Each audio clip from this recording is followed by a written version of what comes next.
Well, hello there, and thank you so much for joining us on this edition of News Tonight. My name is Eric Munene. Be sure to stick to the end. The show Game Plan 2022 will be right after this broadcast. We have a lot lined up for you on this 21st day of July 2022. But first, let's have a look at the highlights.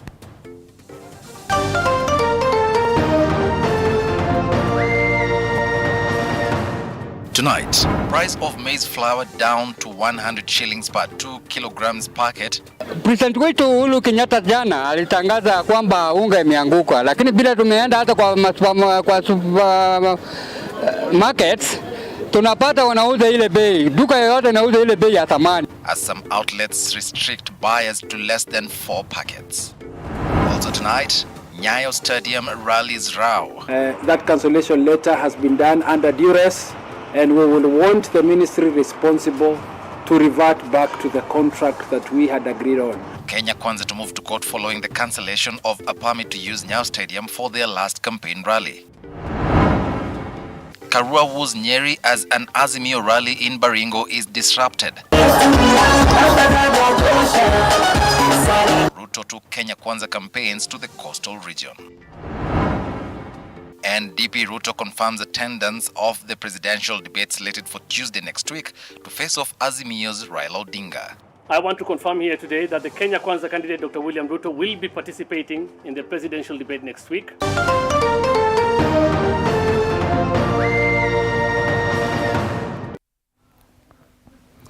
Good evening once more. My name is Eric Munene. Our sign language interpreter is Menimbesa.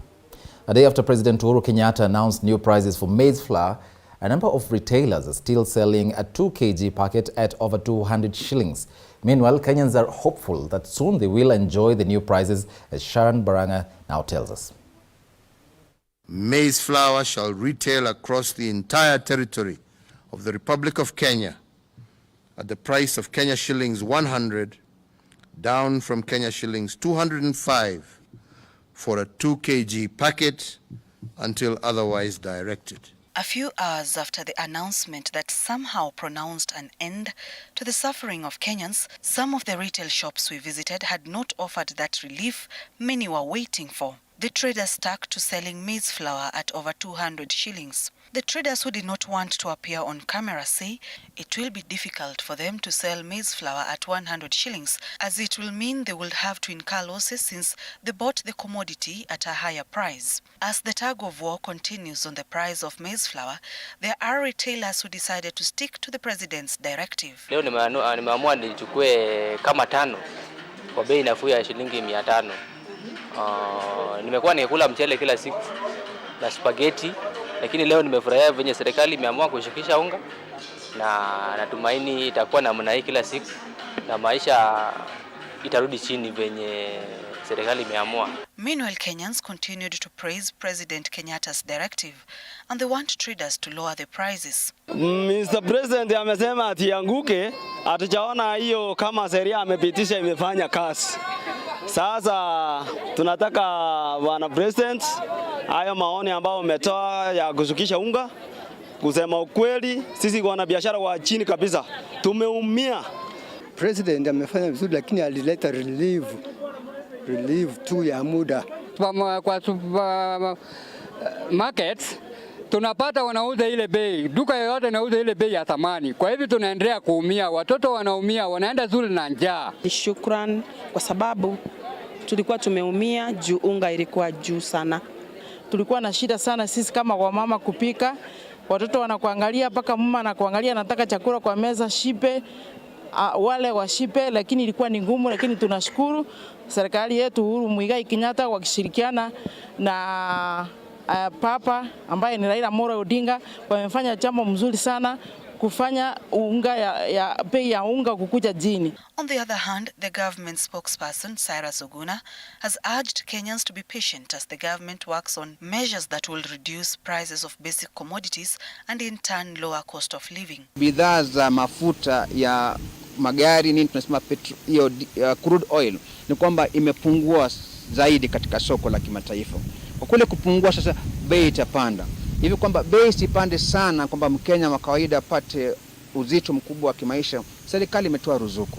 Kwa hivyo ruzuku hiyo inamaanisha kwamba bei itabaki ikiwa katika hali kama hiyo, isije kapanda, lakini vile vile pia nyakati mafuta yanapozidi kuwa ndani katika soko la mataifa kwa wingi, bei itazidi kushuka. Kwa hivyo naomba wawe na subira tu.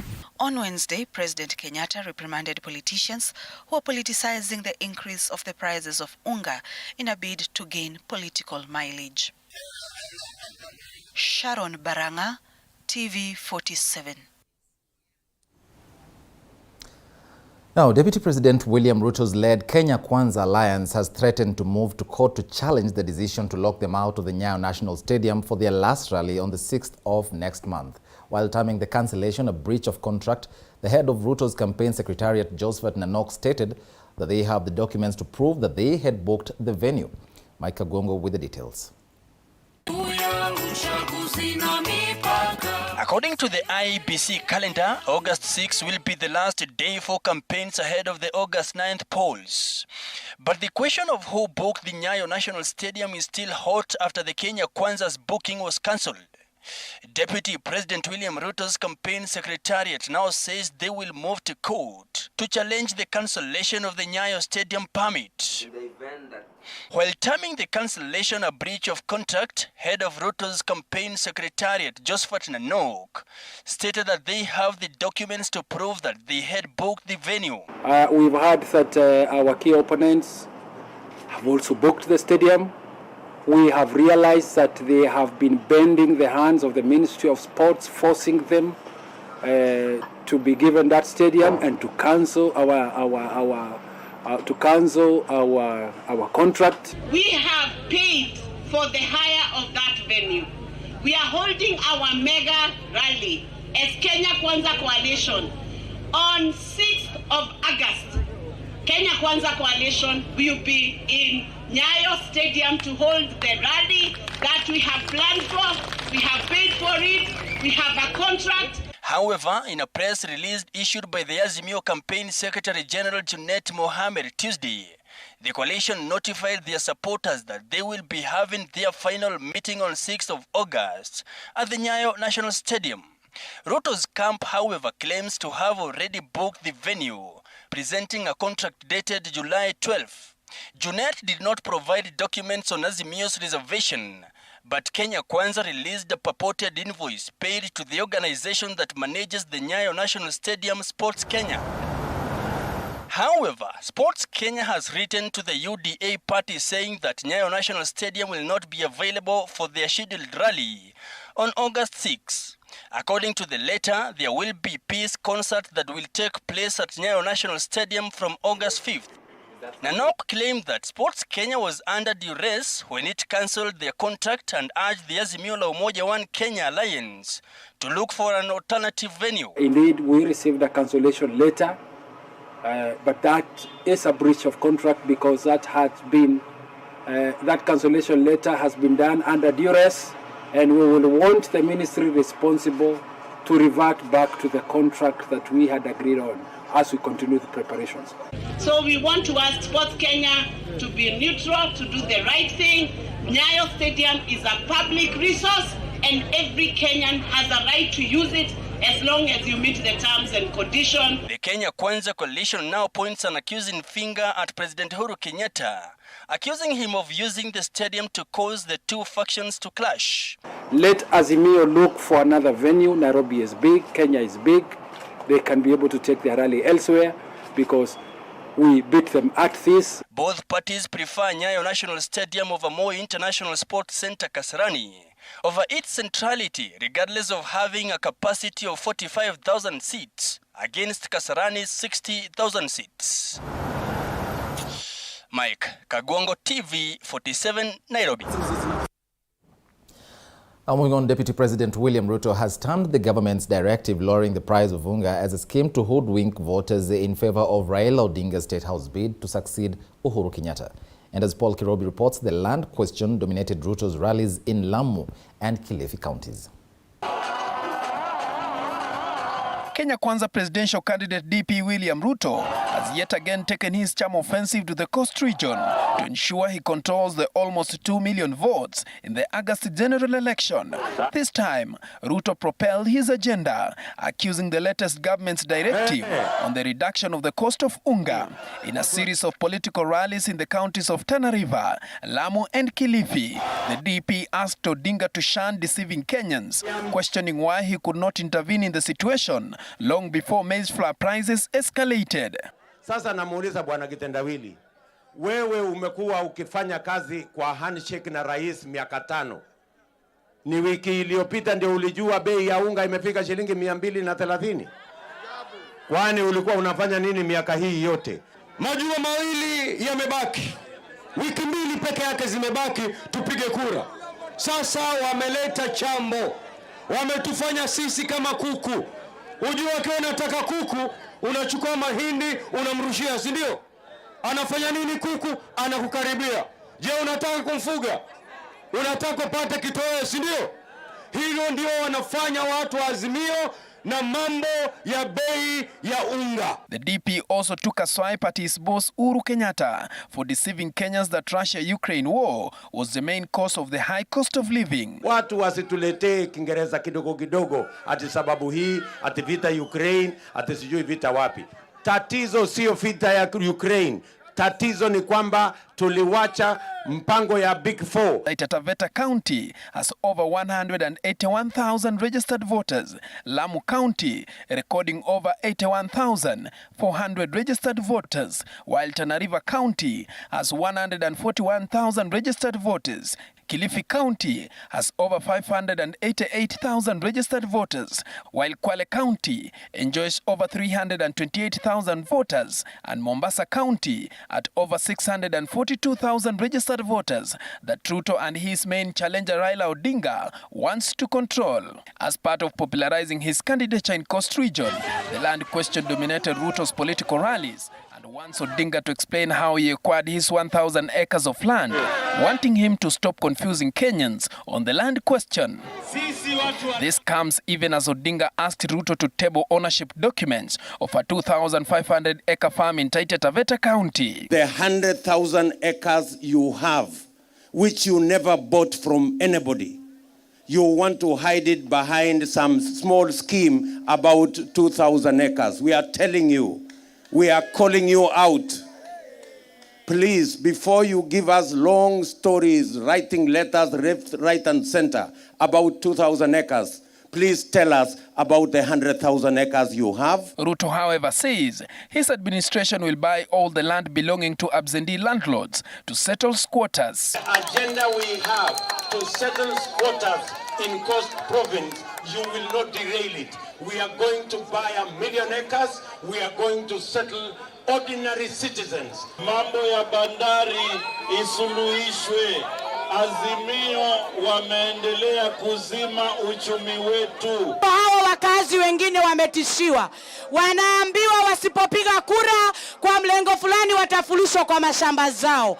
Nataka kuhakikishia katiba yetu imetulinda, na kama hamtaki kuwekwa kwa mitego ya governor wa Mombasa anaitwa Joho, si Raila alisema atamfanya waziri wa mashamba? The second in command was accompanied by coastal leaders and co-principals, among them Pamoja African Alliance Party leader and outgoing Kilifi Governor Amason Kingi, Kwale Governor Salim Vuria, Machakos Governor Alfred Mutua, among others. Paul Kirobi, TV47.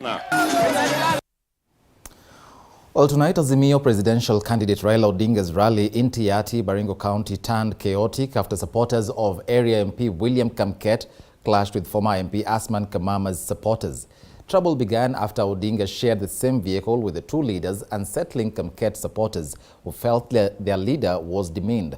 Efforts by Odinga to calm the two sides proved futile as the two sides continued to engage in shouting matches. Our senior political affairs reporter, Apollo Kamau, with the story. Political supremacy between Tiaty MP William Kamket and former MP Asman Kamama, both in the Azimio camp, spoiled the party for Azimio presidential candidate Raila Odinga in Koloa Tiaty constituency, Baringo County, after supporters of the two leaders clashed.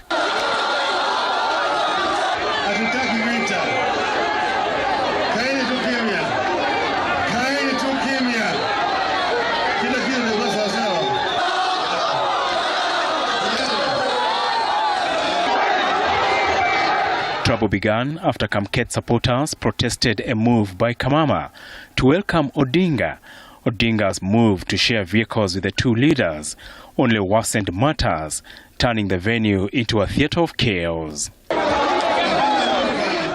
Efforts by Odinga to calm the rival camps fell on deaf ears as Kamket and UNET battled for the mic when Kamama was about to speak. Kamama and his supporters blamed Kamket for the chaos. My friend Kamket has really shown a bit of intolerance. He needs to respect Baba. Baba is not his colleague. Baba cannot match his kind of politics. Without mincing words, I want to say that there was a bit of disrespect that was shown by the area member of parliament, who is actually the outgoing member of parliament for Tiati, because I'm going to come in. Kamama, who is vying on a Kenya Union Party ticket, is seeking to reclaim the seat he lost in 2017 to Kamket, who is vying on a Kano ticket. Odinga, who later spoke, promised development in the region if elected next month, while drumming up support for Babacare health plan and the 6,000 shillings monthly stipend for the unemployed. Babacare itahakikisha ya kwamba vituo vya matibabu zimeletwa karibu na pale wananchi wanaishi, ili wananchi wasio wanahangaika kutembea mbali kutafuta matibabu. Meanwhile, Azimio's running mate Mother Karua held series of rallies in Nyeri County, courting locals to vote for Odinga in August. Kura ya mwaka huu, utajiuliza ni nani unaweza amini kuangalia na kulinda mali yako kama Mkenya, ndivyo ikufanyie kazi, ikupatie matibabu, ipatie watoto wako elimu, ione kwamba gharama ya maisha imeshuka chini, uanze kuumia, na ipatie vijana wetu kazi. Karua has been on a Mount Kenya region tour, starting in her home county of Kirinyaga on Wednesday. Apol Kamau, TV47. Now, moving on, a large number of Coast Region voters is yet to decide on who to elect as the 5th president come August 9th. Meanwhile, a research by InfoTrack company has placed Azimio's Raila Odinga ahead of UDA's William Ruto in the Coast Region as the two try to wrestle for the coast numbers. Chepto Boyd with more. An opinion poll by research firm InfoTrack indicates that a big number of Coast Region residents are still undecided on who to vote for as the country's next president in the August 9th election, exactly 18 days to the polls. In Mombasa County, at least 15% of the voters are undecided on who to vote for as president, while 26% of Kwale voters are yet to make their decision. Maybe they are not mounting the kind of campaigns that one would compare to our governor mounts their campaign. You've even seen in the big rallies, they don't really get a lot of chance to speak. You'd always see the principals speak, then maybe the MPs speak. 15% of Tana River voters are stuck not knowing who to elect as president. Azimio la Umoja, One Kenya presidential candidate Raila Odinga and UDA's William Ruto have held several tours of the region. Ruto, who is currently at the region, is trying to snatch the Odinga's traditional stronghold of the region, having outgoing Governor Samason Kingi and Salim Mvurya in his camp.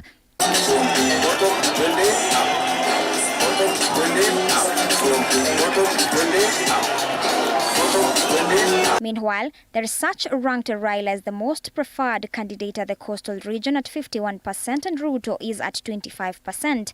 In Mombasa, Abdul Somad Sharif Nasir leads with 50% in the gubernatorial seat. In Kwale County, UDA's Achani Fatuma Mohammed leads with 31% in her gubernatorial bid, while former Lands CAS Gideon Mongaro has a 32% lead in the Kilifi governor contest. Godana Dado has placed 35% of voters in a bid to be the next Tana River governor.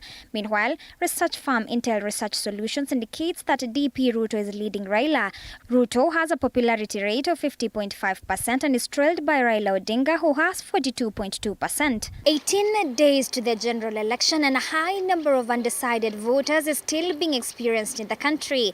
This is now begging the question, could this be attributed to the fake promises by politicians and the high cost of living in the country? Cheap Ugali Not, TV47, Nairobi. Moving on, the Kenya Human Rights Commission and its partners have raised concerns on the high cost of living currently witnessed in the country, attributing the current economic state to the upcoming general elections. And as Elizabeth Atieno now reports, the youth, especially those residing in the informal settlement areas, have been identified as the weak link in perpetrating acts of violence during the elections. The clock is ticking, the hours are going by, the past is increasing as the future recedes, granting an opportunity for Kenyans to shake the ruling class and introduce a new leadership exactly 18 days from now. And as Kenyans prepare for the August polls, the country's state of the economy appears to be in a state of limbo, begging the question on whether the situation will get any better with the emergence of a new regime. Economy is so important. It's the foundation. But economy without values cannot work. Economy without democracy cannot work. The economic crisis witnessed across the country has forced various human rights groups to come together and offer a variety of solutions to save the country's economy from further bleeding. The Institute of Social Accountability National Coordinator Wanjiru Gikonyo has urged politicians seeking the topmost seat in the country to review some of the elements in their manifestos as they do not offer practical solutions in matters economy. We must work around these sectors and organize so that we understand the sectors, we build our solidarity, we monitor and we push for those promises to be implemented. Kenyans residing in the informal settlement are the worst hit by the high cost of living. The residents now fear the situation will get worse if the turn of events witnessed in previous elections are anything to go by. I nearly lost a loved one wangu through in a police hand during the post-election period. Alikuwa ametoka kununua sapa. So unapata imekuwa ni system tu inaendelea since then. Extrajudicial killing imeendelea kuongezeka. Hatujaona change yoyote, but no action is taken by the government. That politics becomes the preserve of the rich. Okay? So all these work together to ensure that certain groups are excluded. Research findings from the civil society have since established that youths from the informal settlements are targeted by a section of politicians to cause violence. Tusibleed ndio wa lead. Like usipewe 1000 kwenda kukose chaos. Huyo jirani yako ndio utabaki naye kesho. Tumekuwa tukilive pamoja for 5 years. Let us not disrupt the peace because of people who do not even care about us. I'm worried because nikiongea na vijana wanasema, if the country doesn't care about me and I don't engage, does it make a difference? It makes a big difference. Because what are you choosing to do? It will only take a very charismatic leader to have wrong information to be able to incite.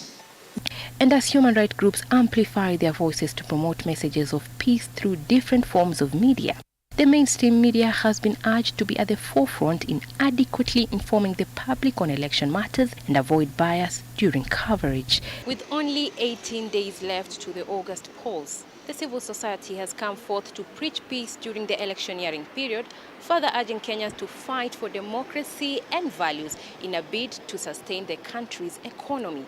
Elizabeth Atieno, TV47, Nairobi.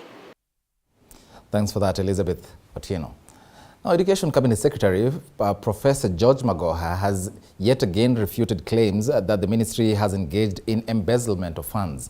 Magoha has reiterated that under his leadership, the ministry has been able to achieve milestones and that the corruption claims will not deter him from accomplishing his duty as a cabinet secretary. As our Mombasa-based reporter Patronila Gore now reports, CAS Magoha has also said that the government is ready to admit the students to the junior secondary schools under the competency-based curriculum. The Education Cabinet Secretary Professor George Magoha says the ministry has responded to the Auditor General's queries on corruption allegations in the ministry. When the Auditor General sends questions to our department, we answer them. And then we are called to Parliament and we answer them. Let me leave it there. If you want to find out the facts, go to the same Auditor General and find out the answers we gave her. Go to the Hansard of Parliament and find out the answers that we gave to them. Look at me very well, the way you are looking at me. Do you think government money can be stolen under my watch? Do you think it is my business to be here now in the rain to just confirm that this building is being done? He has further stated that under his watch, the ministry has achieved milestones compared to former leadership, citing that the implementation of the computer-based curriculum is a legacy he will leave behind. The fact that we have midwifed CBC through COVID, and the fact that we manage our education system so that we have not lost time, collectively as a government, I think that credit should come to us. Magoha, who was speaking during the inspection of the construction of junior secondary school classrooms in Mombasa County, says the government has constructed at least 10,000 classrooms in the last 8 months, a move that will aid in admitting the grade 7 students smoothly come next year. I shall continue to do what His Excellency the President tells me, as long as it is by law established, and that is ensuring that these classrooms are built. Magoha also inspected other classrooms at Vipingo Secondary School in Kilifi County. Patronila Goren for TV47 in Mombasa County.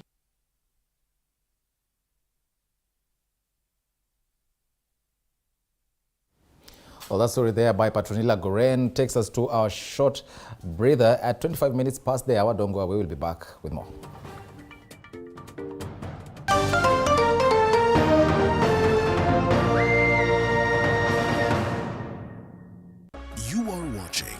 TV47, the home of untold stories. Tricent School of Medical Health Science and Technology is a premier training institute for market-driven courses. With state-of-the-art facilities, competent and dedicated members of staff, and linkages with the medical industry, you are assured of a bright future when you study with us. Enroll today in our campuses at Juja, Nairobi West, Kisumu, and Homa Bay. We shall legalize weed. Professor George Luchiri Wajakoya of the Roots Party. Semeni Babakea. Babakea. Raila Amolo Odinga of the Azimio la Umoja One Kenya Party. Unajua mimi sina pesa ya serikali ama ya kashfa. David Mwaure Wahiga of the Agano Party. And tunasema kazi ni nini? William Samoei Ruto of the Kenya Kwanza Alliance. Presidential Debate 2022. Do not adjust your sets. Je, dhulma ya kimapenzi ni nini? Dhulma ya kimapenzi ni mtindo wa tabia katika uhusiano wowote unaotumika kupata au kudumisha mamlaka na udhibiti juu ya mpenzi wa karibu, hasa kupitia unyanyasaji. Tabia yoyote ya kikatili kutoka kwa mpenzi ambayo inaogofya, inatisha, inadanganya, inaumiza, inafedhehesha, inalaumu au inaumiza mtu ni dhulma ya kimapenzi. Dhulma ya kimapenzi inaweza kuathiri mtu yoyote, wakiwemo wakimbizi, na hivyo kujenga hali ya kukosa matumaini na kukata tamaa ya maisha. Inaweza kuwafanya watu waamini kwamba hawatawahi kuepuka udhibiti wa mnyanyasaji. Unaweza kuhisi peke yako, lakini sivyo. Ikiwa dhulma inatokea katika uhusiano wako au unashuku kuwa mtu mwingine amedhulumiwa, piga simu kwa nambari za dharura zisizokuwa na malipo, National GBV Hotline 1195, na kwa wakimbizi piga simu ya usaidizi ya UNHCR 1517 au piga simu polisi 112. Tukomeshe dhulma za kimapenzi na tuwalinde wanawake na wasichana wetu. Ujumbe huu umeletwa kwako na Hayas Kenya kwa ufadhili wa Umoja wa Mataifa, United Nations Trust Fund. The new mobile money service imefika. Vuma ni wallet yako ya kurahisisha. Download Vuma app just like that. Ama join ukidial *844 #8. Kutop up ni Visa au Mastercard. Pesa Vuma tu Vuma ni free kutuma. Yo yo. Kufanya transfer to any bank ni kuvuma. Vuma Vuma Vuma. Sort mother na mzae na Vuma. Vuma Vuma Vuma. Buy airtime kwa kila network for free. Hakuna interruptions ukibonga na msupa. Credo itaishaje na unaweza ukavuma. Sort bill zako na the Vuma pay bill. Lipa popote kwa till number ya Vuma. Sasa hiyo ndio inaitwa kuvumisha. Lipa faster ukivumisha. Kupata loan ukitaka ni kuvuma. Ukivumisha loan limit inapanda. Cash deposit na kutoa hiyo ni sawa. Na si kutoka base moja hapo sawa. To join, dial *844# and download the Vuma app now. Load cash to your wallet through Vuma agents or your bank, or go to your nearest KCB Bank branch, ATM or agent. Let your money flow with Vuma. Hey!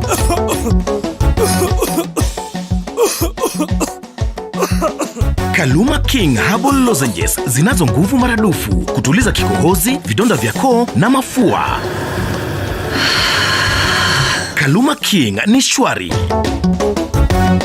Chika mama huyo muharifu kaiba kuku zangu, vifaranga wangu na mayai zote pia kabeba. Haya chika mama huyo. Maumivu yakizidi muone daktari. You are watching TV47, the home of untold stories. What do you really need to know on disability if you are not disabled and do not have a child, spouse, brother, sister, or parents with disabilities?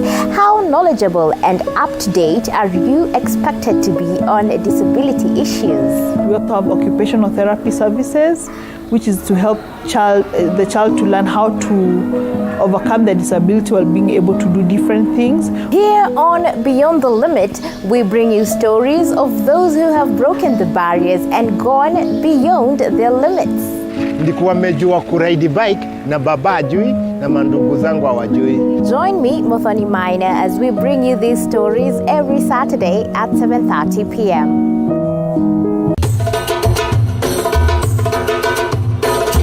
There's magic in that little place, home, but it does not always mean your birthplace.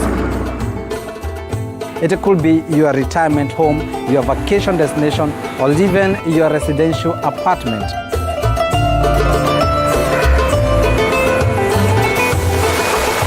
As we approach August holidays, we take a cruise to the coast just to explore opportunities about real estate. It is every Tuesday at 7:30 p.m.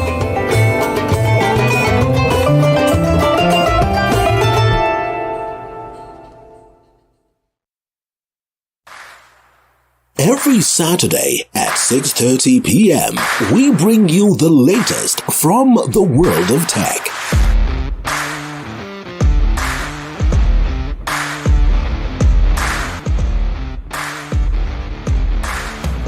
We make sure we cover technology in every industry. We have here the alternator. This is the one which charges the battery. This one is the motherboard. For those processes to take place, there must be lubrication. So remember, if you don't see it on Tech 47, then it technically did not happen. You are watching TV 47, the home of untold stories.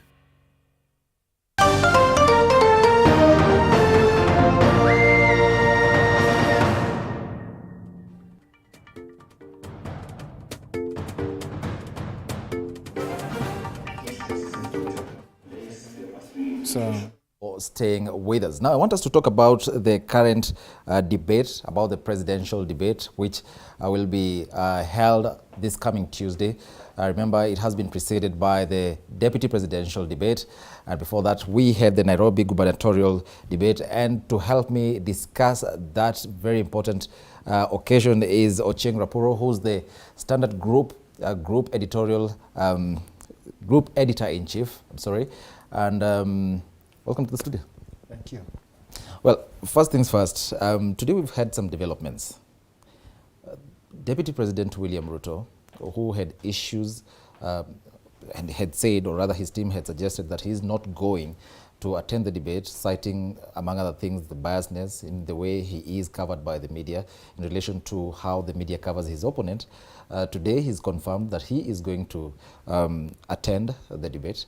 But then again, I remember when you launched the debates, you said that the plans for these debates had started as early as 2021. So now that he's come and he's placed a set of demands that have to be factored in for him to cooperate fully, are you going to adjust accordingly for him or any other person that might come up with their own set of demands? Thank you. The presidential debate initiative is a joint initiative of the media fraternity in Kenya. And its main purpose is to anchor public participation as we move towards this very onerous task of electing our leaders. Now, presidential debates as a tradition has only happened in democratic societies. And these are societies where leaders are not rulers, you know. Leaders are representatives of the people elected into office through a popular vote, yeah, and therefore are accountable to the people. So what we are doing as a media fraternity is to provide one more platform, aside from the engagements that the candidates are having with the common citizens in rallies, in other spaces. We are providing a formal platform for these candidates to come and canvass their policies and their positions on the various public issues with regard to the upcoming election. So, coming to your question as to how we see the latest developments, we really welcome the Deputy President to the debate because this is a forum we have offered candidates equally across the board. And coming from the position he had taken earlier of considering not to come because of the perceived bias of the sections of the media or the media fraternity as a whole, all the way to this point where he is now willing to come, for us is a good thing.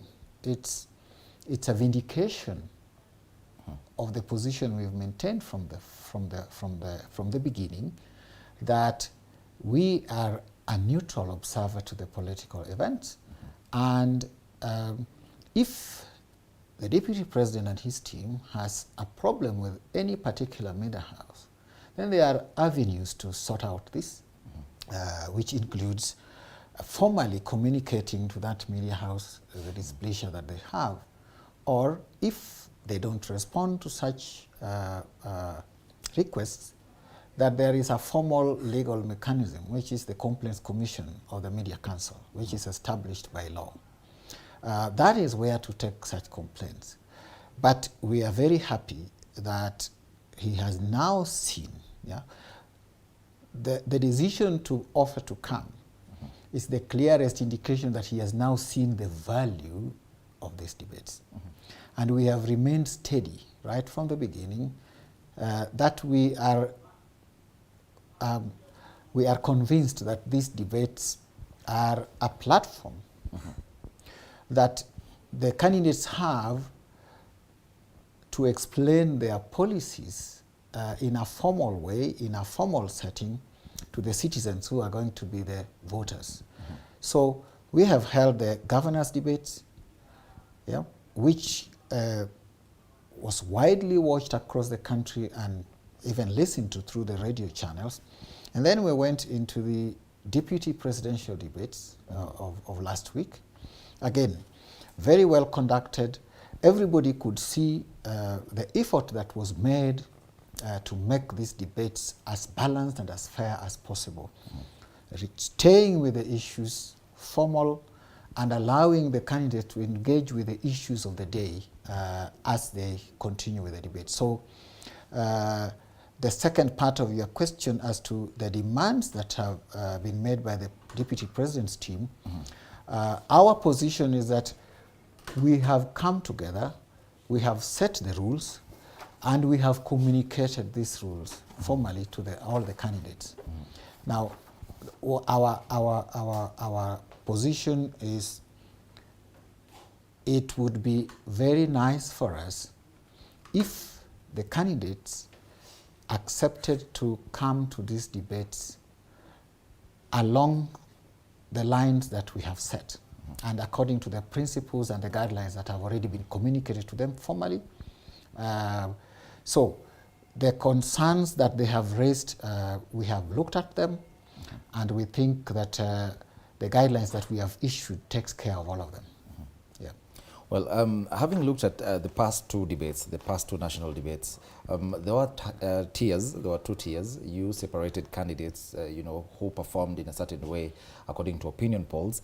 But now there have been some issues about some opinion pollsters. In fact, in an African Check meeting that I was in, that I attended, we debunked some facts, or alternative facts, if I can call them that, presented by a certain pollster that I wouldn't mention right here because of some obvious issues. But we had issues, and we debunked that. We looked at that poll, the results, and we came to the conclusion that no, this cannot present the true picture on the ground. And those are, Africa Check is Africa's biggest fact-checking organization. We have some candidates like Professor Jojo Jakoya, who was in the studio a few days ago. He sat here, he disputed the opinion pollsters. Will the debates achieve what they are intended to achieve with such doubts about the opinion pollsters, in your opinion? You see, these are really things we expected to come up. Now, what we have done is to rely not on one single pollster, but to rely on a cluster of polls that have been conducted in the past 6 months. Okay. Yeah. So this is what is called in other places a poll of polls. Yeah. What does that do? When you have, for example, 3 or 4 pollsters, and they have conducted a series of polls, let's say 3 polls, what you do is you add up all the outcomes of these polls, and you divide by whatever number of polls have been conducted, and you get an average, which means these concerns that you're talking about, it means if one pollster was biased, it should be able to be balanced by the others. So we are not relying on one single poll. We are relying on multiple opinion polls and conducted over a period of time. So this has been globally accepted as having a smoothing effect. If one was tilted or imbalanced or had some slight biases, the average should be able to show us where they are. Okay. Sure. Well, let's take this story, and it's in relation to what we're discussing. Deputy President William Ruto will attend the presidential debate slated for the 26th of July, that is Tuesday next week, at the Catholic University of Eastern Africa. His presidential bid secretariat has confirmed. The Kenya Kwanza presidential flag bearer is set for a face-off with his main competitor, that is Raila Odinga of the Azimio Umoja One Kenya Alliance. Earlier, there were doubts about his attendance after Ruto's secretariat said they had advised him to keep off the debate in protest. Have a look. I want to confirm here today that the Kenya Kwanza candidate, Dr. William Ruto, will be participating in the presidential debate next week. He is ready for any questions. His appearance, however, is pegged on the condition that the moderators will allocate equal time to issues that are affecting Kenyans. We have therefore made a formal request to the Presidential Debate Secretariat to make public the time allocation to issues affecting Kenyans, including governance and integrity, agriculture, healthcare, MSMEs, manufacturing, housing, the digital economy, foreign policy, and so on and so forth. We must desist from trivializing such engagements and ensure that they live up to the expectations. I mean, it's not up to us to dictate to them what to do. It's about what really matters to Kenyans. We cannot have a debate where you talk about personalities and other issues and forget to talk about the key matters. Even the issue of the cost of living was asked at the end of the debate. So they didn't even have time to canvass anything. So we must talk about this. We are saying ask anything under the sun. It doesn't matter. We are ready for any question. But just allocate equal time to the key issues that matter to Kenyans. That's all. So that they can now make an informed decision before they go to vote. Well, we're discussing the coming debate, the presidential debate, the final one before we head to the general election. And to do that, I am with Ochieng Rapuro, who's the Standard Group editor-in-chief, and he's also part of the presidential debate secretariat.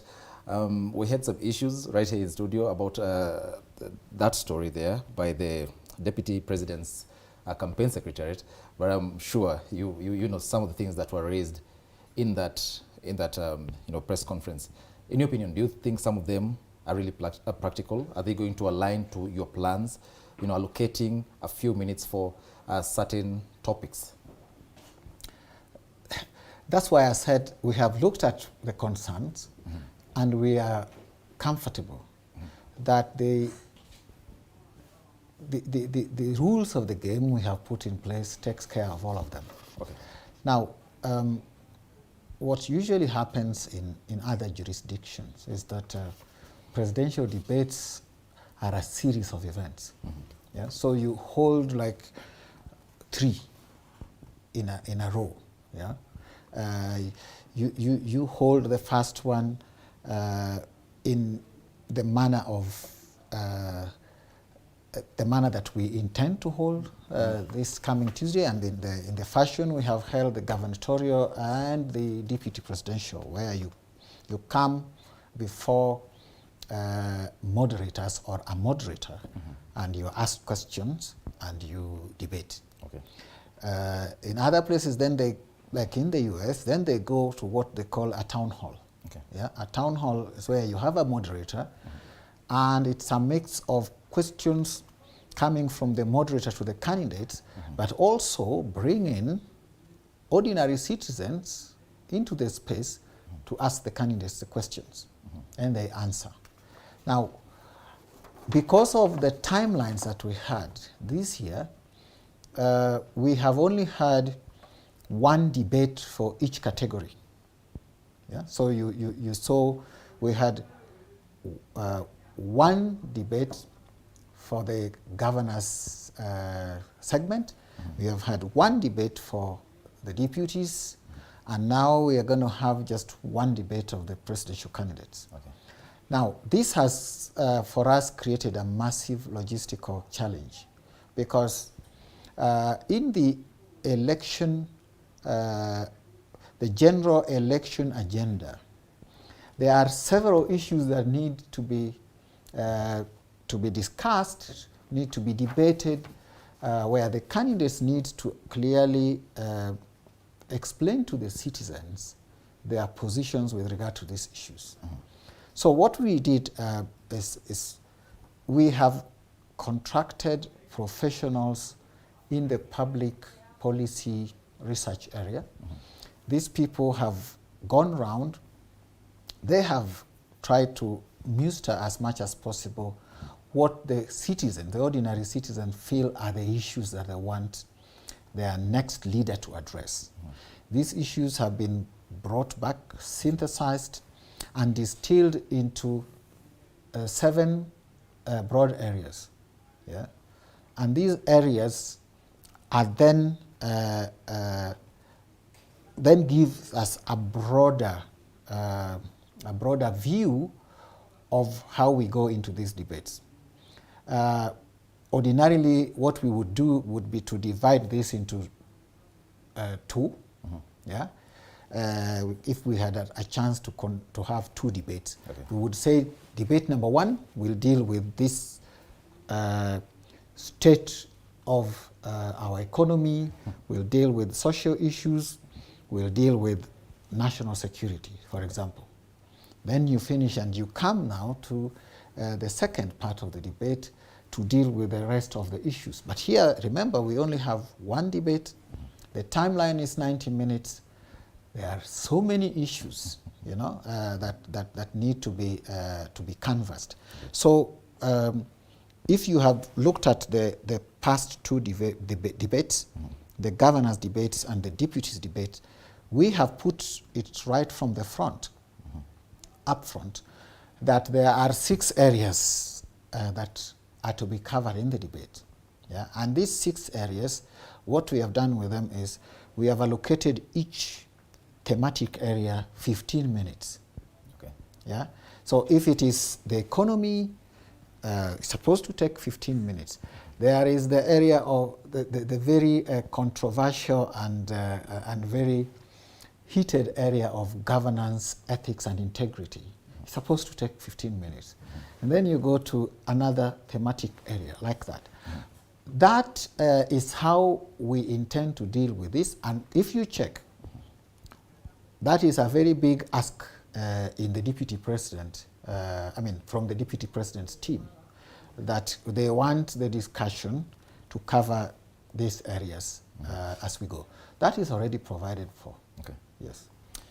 Well, moments ago, you just mentioned that you're providing a platform other than the usual rallies for the citizenry to engage their leaders. The Secretariat has been very consistent in asking the public to send in questions to those participating in the debates. I just want to know, how has the participation of the public been like so far, and do you feel, in your opinion, they've been given answers satisfactorily from the debates? Thank you. I mean, this has really been, on the one hand, very fascinating, and on the other, very disappointing, because fascinating on the one hand, because when we put out this call for citizens to put in their views and their questions to these leaders, there has been overwhelming response. Okay. Yeah. In fact, I remember that for the deputies, there have been more than 4,000 responses. Yeah, both from text and video recordings. Yeah, people recording themselves asking a question. The disappointing part is that then you have an avalanche of responses, and you cannot feed that into the debate within 90 minutes. Yeah, so if you looked at the governors' debate, we tried to feed in this input from the citizens into the debate, but it didn't come out very well, because I think even the way we did it, and remember that was the first one, so there were learnings to be had there. Okay.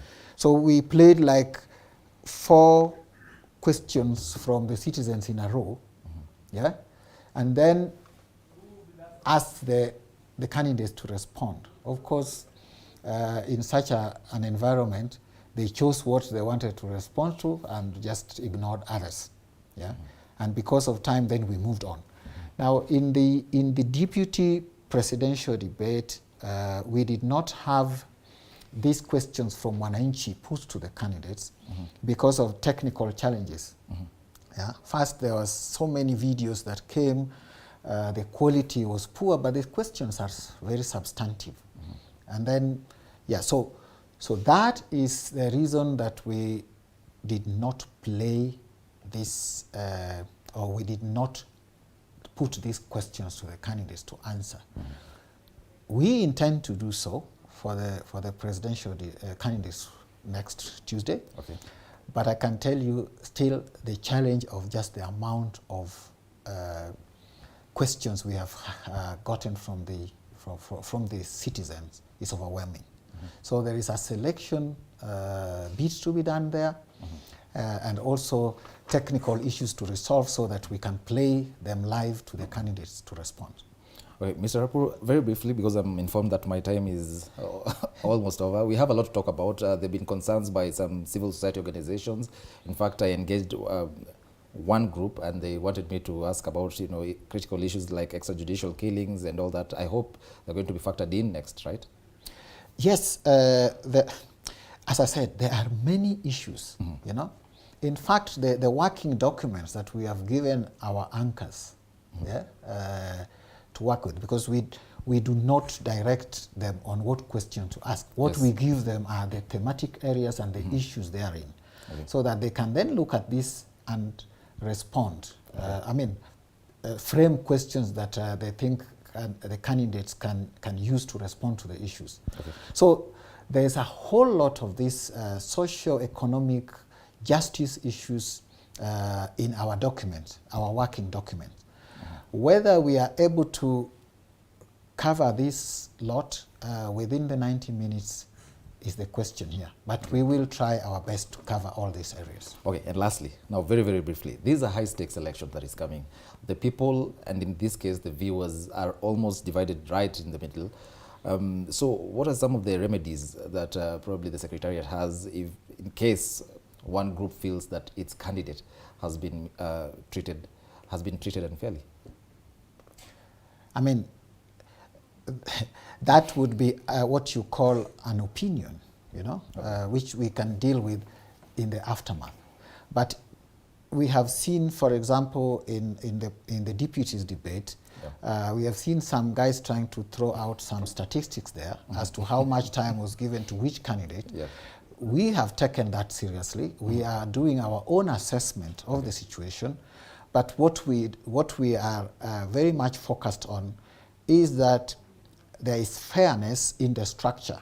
As you know, a question is asked, a candidate has 2 minutes to answer, and if the moderators see that they need more time, they can add 1 minute or 30 seconds.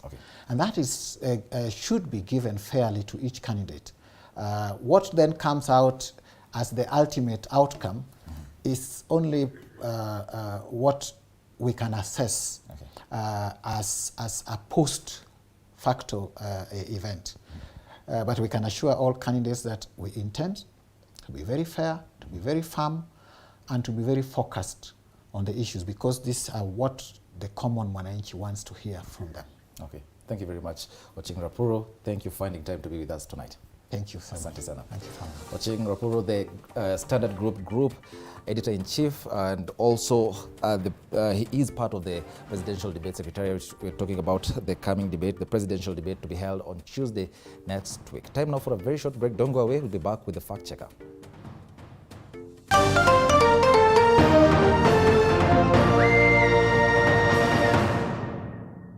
You are watching TV 47, the home of untold stories.